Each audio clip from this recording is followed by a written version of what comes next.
What if energy was never the real problem? What if the answers have been around for a long time, but what's been missing is our willingness to look at them differently? This is a personal story. David Pantone. Forward. In the early 1980s, a Northern California carpenter named Paul Pantone followed what many would call divine intuition and built something that could have forever changed the world. Paul was my father. I say was because he passed away in the winter of 2015. I miss him. The world misses him too, whether it knows it or not. And if the world doesn't yet miss what he left behind, that doesn't mean we've missed the future he worked so carefully, lovingly, and self-sacrificially to prepare for us and to prepare us for. This book is not an attempt to convince anyone of anything. It is a record of memory, observation, experience, and responsibility. It is my attempt to trace how a certain way of seeing the world took root in me, how it was shaped by my father, and how it has carried me toward a moment I now recognize as prepare for Eden. I will begin my story somewhere near the beginning for me. For now, I'll leave out certain details, not because they aren't important, but because they belong elsewhere, later, or in their own time. What matters first is the through line, how a child grows up witnessing something extraordinary, how that witnessing shapes a worldview, and how the implications of that worldview refuse to stay theoretical. My father and I shared a vision for peace and prosperity, though I can't say with certainty who inspired whom more. I wouldn't be who I am without his spirit, his DNA, and his presence in my life. He taught me, by example more than instruction, to think for myself, to draw my own conclusions, and to trust what I could verify with my own senses, rather than deferring to authority. I believe he wanted that not only for me, but for everyone. So when I say that perhaps I inspired him as much as he inspired me, I don't say it competitively. I say it optimistically, with the genuine hope that if I have a son one day, he will do the same for me. That is how progress actually happens. This book is also an act of faith. Faith that people are capable of understanding more than they are usually asked to. Faith that optimism in humanity is not naive, and faith that what was once dismissed as impossible may simply have arrived before its time. I love you, Dad. You never gave up on people, and neither will I. Chapter 1. I can say with certainty that my father and I shared a vision for peace and prosperity. What I can't say with certainty is who inspired whom more. I wouldn't be who I am without his spirit, his DNA, and the countless ways he shaped how I see the world. But beyond being my father, he was my first proof that a person could refuse the limits they were handed and still remain grounded, generous, and human. He didn't just teach me what to think, he taught me how to think. From as early as I can remember, he encouraged me to draw my own conclusions. He trusted direct experience more than authority and treated curiosity as something sacred. If something was true, it would hold up under observation. If it wasn't, no amount of credentials or consensus could make it so. That way of engaging with the world wasn't framed as rebellion, it was framed as responsibility. I think he wanted me and all of us to understand things with our own senses, to test ideas against reality, to stay open even when openness was uncomfortable, especially then. Because of that, our relationship never felt like a one-way transfer of knowledge. It was interactive, iterative, sometimes playful, sometimes intense, but always grounded in mutual respect. Over time, I came to realize that my questions didn't slow him down, they sharpened him. And his patience with my questioning taught me that real confidence doesn't require control. So when I say that perhaps I inspired him as much as he inspired me, I don't say it competitively, I say it with optimism, with the expectation that this is how progress actually works, that each generation pushes the next a little further, and that the greatest success a parent can have is being surpassed by their child. I carry that hope forward deliberately. If I ever have a son, I hope he challenges me the same way. I hope he sees further than I do. I hope he improves on everything I thought I understood. My father never gave up on people. Even when he was disappointed, even when he was misunderstood, even when the world seemed unwilling to meet him halfway, he held on to the belief that humanity was capable of better. That belief wasn't naive, it was tested daily, and still, he chose it.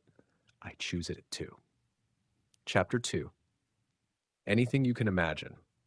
One of the earliest memories I've been able to retrieve from my infancy isn't a picture or a scene, it's a thought. My father was thinking to me, anything you can imagine is possible, and any problem you face, you can solve. Whether that thought was spoken aloud or transmitted some other way doesn't really matter to me anymore. What matters is how complete it felt. It wasn't encouragement, it wasn't optimism. It felt like a statement of fact, clear, calm, and unquestioned.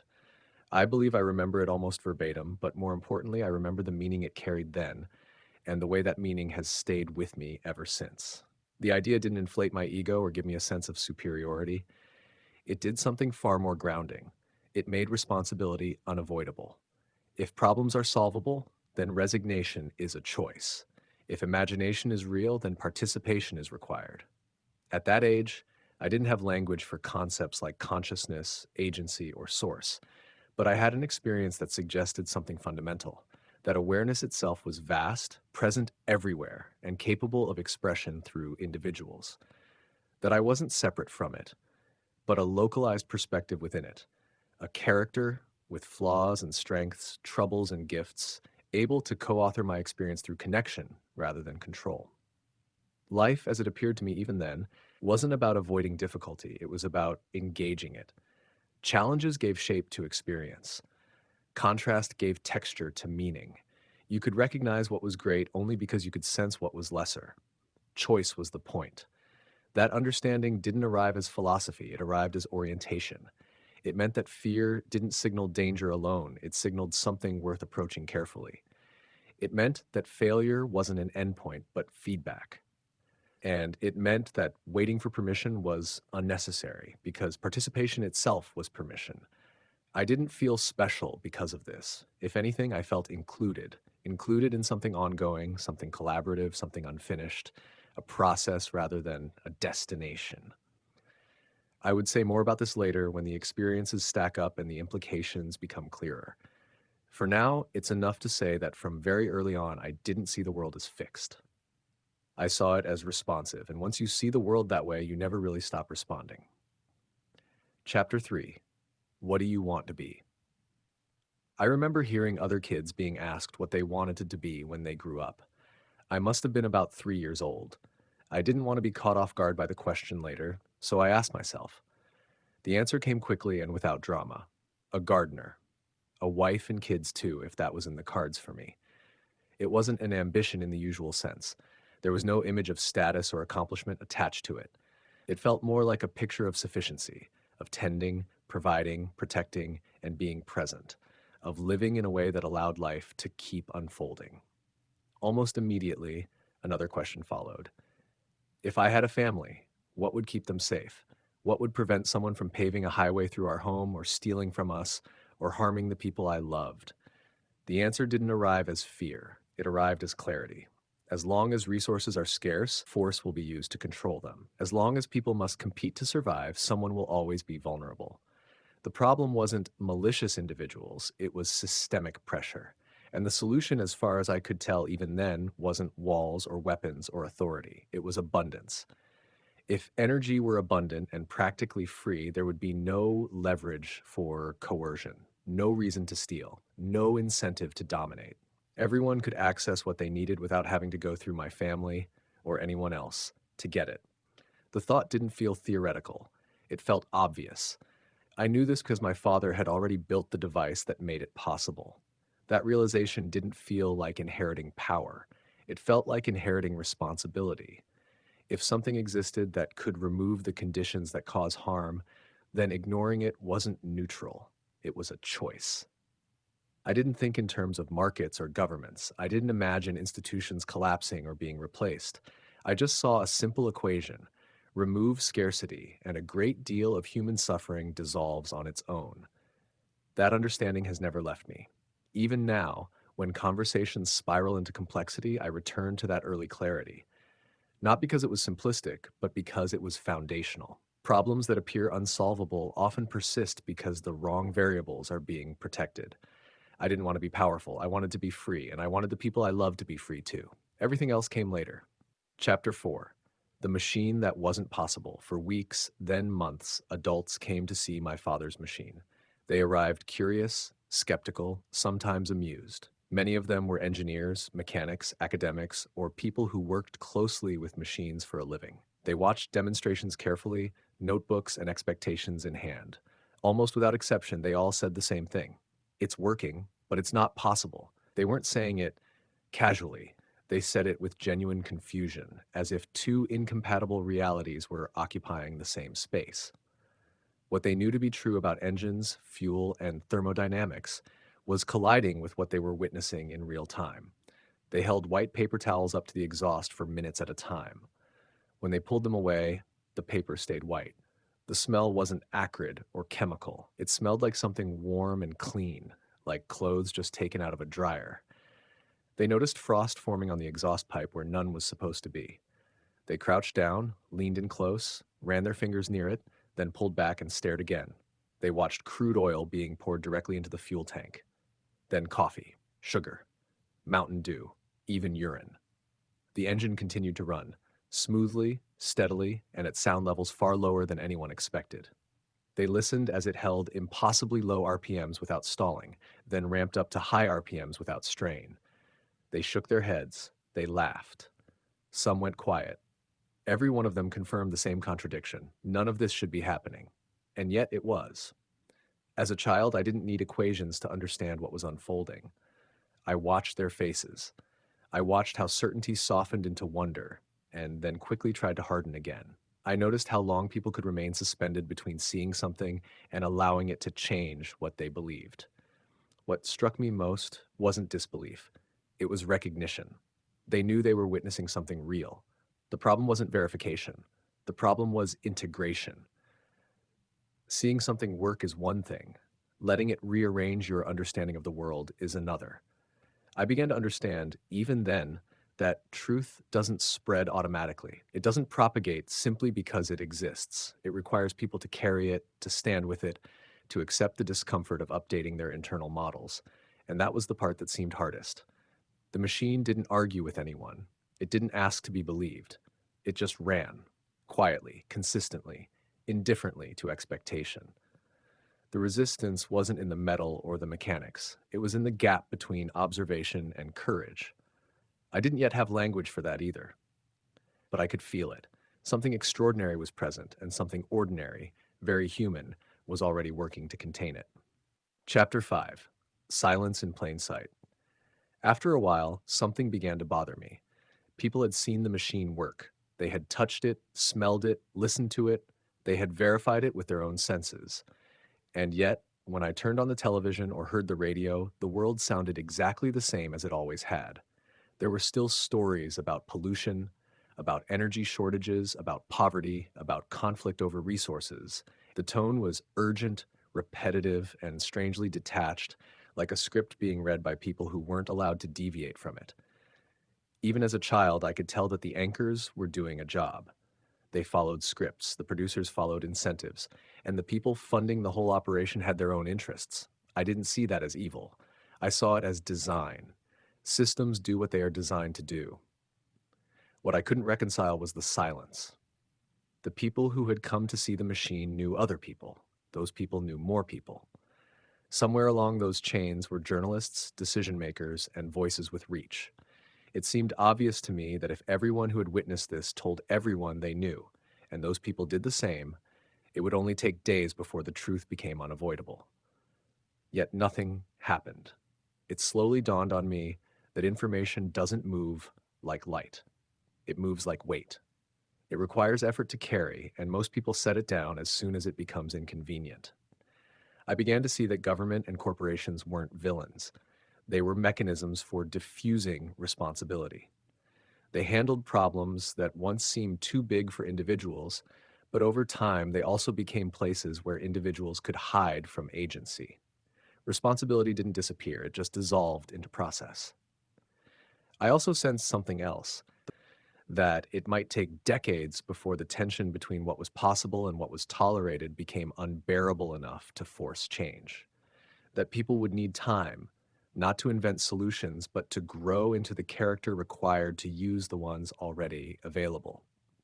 I remember hoping I wasn't being too optimistic, because from where I stood, the solution wasn't missing. The awareness was. And awareness, unlike technology, doesn't scale on its own. Chapter 6. Welcome to the Machine. On my first day of kindergarten, I learned something I hadn't expected to learn so early. The teacher asked each of us to stand up and say what our parents did. When it was my turn, I told the truth. I said what my father did and what he had built. I was sent to the principal's office for lying. At the time, I didn't feel angry. I felt confused. I hadn't embellished anything. I hadn't performed or imagined. I had simply reported what I knew to be real. My father came in and demonstrated to the principal's satisfaction that I had been telling the truth. The facts were resolved quickly, but the consequence remained. We can't take back a punishment once it's been promised, I remember being told. What message would that send to the other children? That was my first clear encounter with institutional logic. Accuracy mattered less than consistency. Process mattered more than truth. Maintaining authority mattered more than correcting an error. I felt it. Something subtle tightened. A quiet lesson was delivered. Saying what you know to be true can cost you, even when you're right. The incident didn't just affect me. I could sense the ripple it created in my family. I felt my mother's heartbreak and resentment, not toward me, but toward the burden the invention seemed to carry, toward the attention it drew, toward the friction it created in places that preferred smoothness over honesty. What struck me later, looking back, wasn't the punishment itself. It was how easily everyone moved on, how quickly the system closed ranks around its own rules, even after acknowledging they were misapplied. That was when I began to understand something critical. Institutions are not designed to recognize anomaly. They are designed to absorb it, neutralize it, or push it aside. From that point on, school felt less like a place of learning and more like a place of calibration, teaching people how to fit. I moved through many public schools over the years, and while I encountered a few teachers who truly cared, they were exceptions, bright points in an otherwise flattening experience. I don't blame them. Most were doing the best they could within constraints they didn't create. But the cumulative effect was real. Each small dismissal, each unexamined judgment, each insistence on conformity left a mark. Over time, my voice grew quieter, not absent, just careful, reserved, deferred. It would take years to understand that what was being suppressed wasn't defiance, but originality. Not rebellion, but early alignment with something the system wasn't equipped to handle. I didn't stop believing in what I had seen. I just learned how costly it could be to say it out loud. Chapter 7. Delayed Futures. Silence doesn't arrive all at once. It accumulates. It gathers through small corrections, subtle discouragements, and the quiet realization that certain truths are easier to carry alone. I didn't forget what I had seen. I didn't stop believing in what my father had built, but I learned how to tuck those things away, how to live around them rather than through them. Time passed, years stacked on years. I moved through schools, communities, and social worlds that functioned as if the future were already decided. Most people seemed to be making peace with systems they didn't like, but felt powerless to change. They adapted. They optimized within boundaries. They learned how to satisfy. I noticed how much talent went unused, how many tools sat idle, how many people were busy surviving when they could have been creating. It felt as though enormous resources, material, intellectual, emotional, were just sitting there, waiting for permission to matter. Meanwhile, the invention didn't disappear. It waited. It waited while the world argued over energy policy, fought wars over resources, and normalized scarcity as if it were a law of nature rather than a design flaw. It waited while conversations circled symptoms instead of causes. It waited while people debated how to distribute what little they believed existed rather than asking why so little was assumed in the first place. I began to understand delay as its own kind of cost, not just the cost of pollution or poverty or conflict, but the cost of not becoming what we could have become sooner, the cost of deferred courage, the cost of postponed imagination.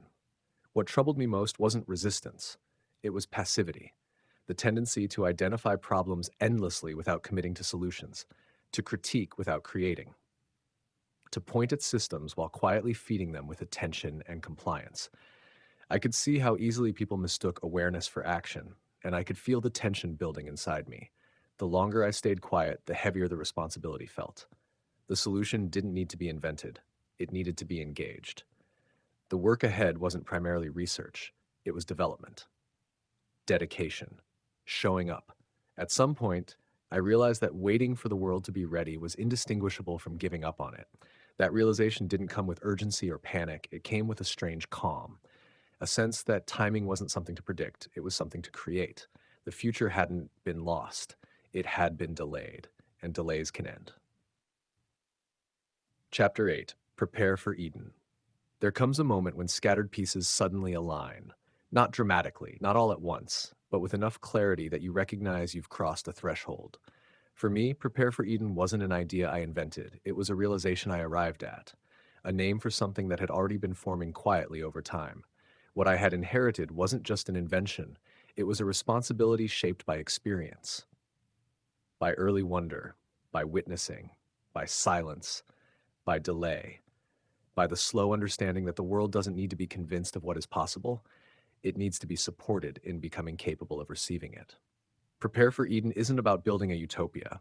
It's about removing the conditions that make dystopia inevitable. Eden, as I understand it, isn't a place of perfection.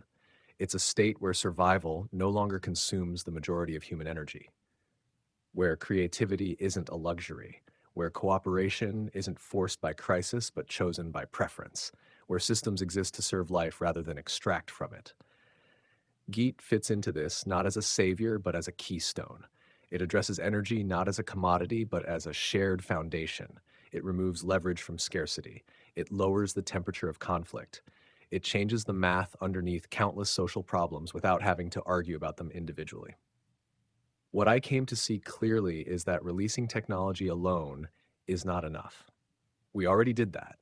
The world doesn't need more information. It needs readiness, emotional readiness, ethical readiness, cultural readiness. The invention doesn't need to be released to the world. The world needs to be released to the invention. Prepare for Eden is about that release. It's about identifying people who still believe humanity is capable of better. People who are willing to engage rather than defer. People who understand that optimism is not ignorance. It's a prerequisite for meaningful work. It's about creating spaces where development can happen openly, where collaboration replaces secrecy, where people can live, build, test, and refine together.